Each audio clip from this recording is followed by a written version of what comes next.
What's up and welcome to Three Brothers and a Shot of Milk. Now today I am super excited to be doing this unboxing. Just picked up, got him early, DC Multiverse Superman. This is the McFarlane line. They're calling it JLA, but we all know that this bad boy's the blue Superman. Got a hysterical story to share with you while we unbox this thing. Also, I'll tell you, I ordered this on Amazon and the price jumped from 22 bucks, 20 bucks, something like that, to over 50 bucks. And instantly they were sold out and they canceled my order. They said they didn't know when they were going to send it. So I called my buddy Lawrence up. I go, Lawrence, man, this is the third time I've pre-ordered from Amazon and they boned me. And he goes, yeah, they did the same thing to me. Order it on GameStop. So I ordered on GameStop. And this thing's not even supposed to drop today. So I'm like, what? All right, let's open this thing. There you go. DC Multiverse Superman. JLA is what they're calling it. Comes with a Build-A-Figure and some lightning stuff. And, of course, the card back there. I'm wasting no time here. I want to dive into this unboxing. Take that card out later. It's looking like a good 90s mullet Superman. I'll tell you, this Superman dropped in Superman 123 was when he turned blue.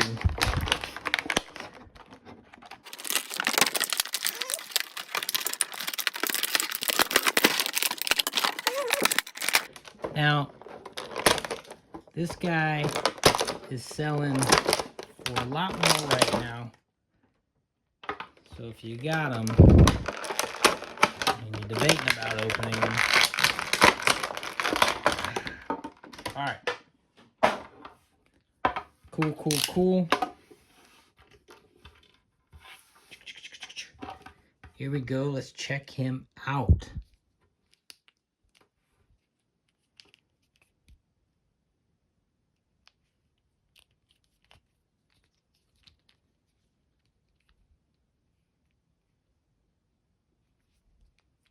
He's got the S on the back. I wasn't sure whether we'd see that or not. A little bit of lining on the pants here. I wonder if this guy's retooled from a figure, and if so, which figure? I mean, who's got that? It's not Flash, is he? So, a little bit of... Oh, I probably just cut him when I opened him. Silly. You know, so I'll tell you a funny story. When this guy dropped in the comics, I was so upset about Superman being turned into this thing that I actually started a petition in school. I got thousands of kids to sign it, and I sent it to DC demanding that they restore Superman to his traditional red, blue, and yellow. Now, let me lower the camera here. There you go. Now, he does come with a foot stand, doesn't he? Yes, he comes with a foot stand, but not a flight stand, and he comes with this Build-A-Figure section of Plastic Man, which is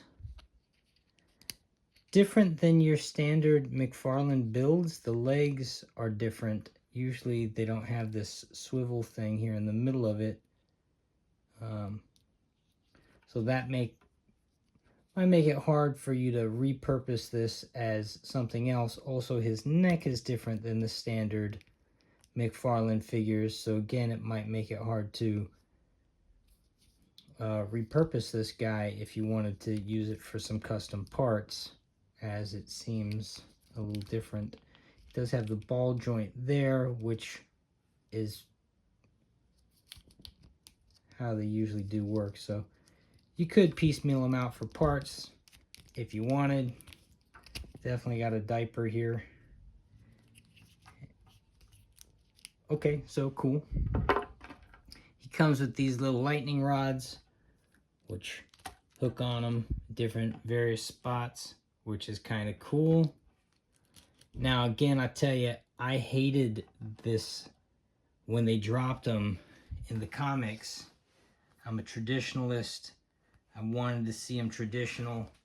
Here's basically what he looks like in the comics. And I gotta tell you, I mean, McFarlane nailed this one. Just nailed it.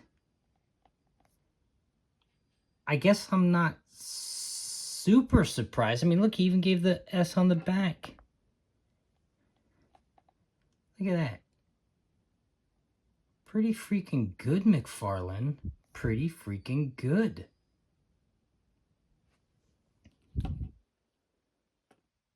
Pretty freaking good.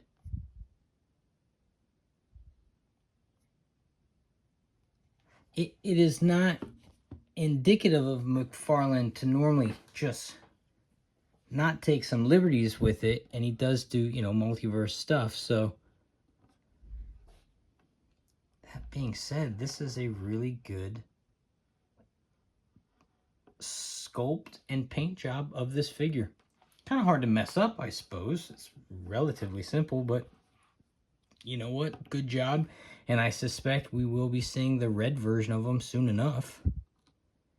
The only thing that's not comic book accurate here is this detail on his sleeve, which again, I assume is because we're reusing some parts. You can see where they kind of fixed this neck in here to whatever chest sculpt. I wonder who this was. Maybe that Nightwing. That Nightwing had very little texture. It's pretty streamlined. All in all, I don't mind it being retooled. He's a tall Superman, so he's going to size well with a lot of the Batmans if you wanted to. He's got all the standard 22 points of articulation you would expect to see. Oh, look at this. It's a little not great paint job there. But this is all just one color, isn't it? Oh, it just knocked off. Guess that was just something from the boxing. Okay, cool. Gotta tell you, I like this figure.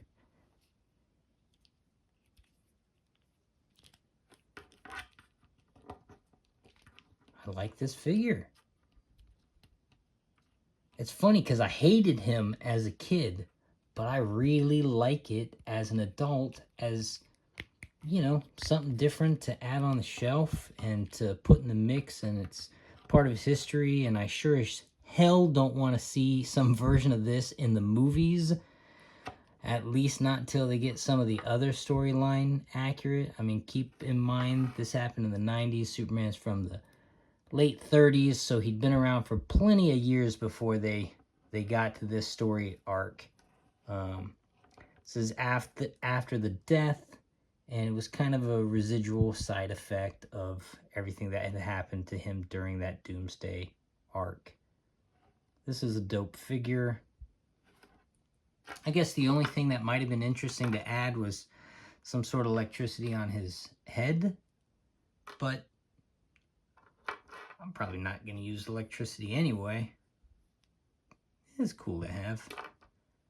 Great job. Great job.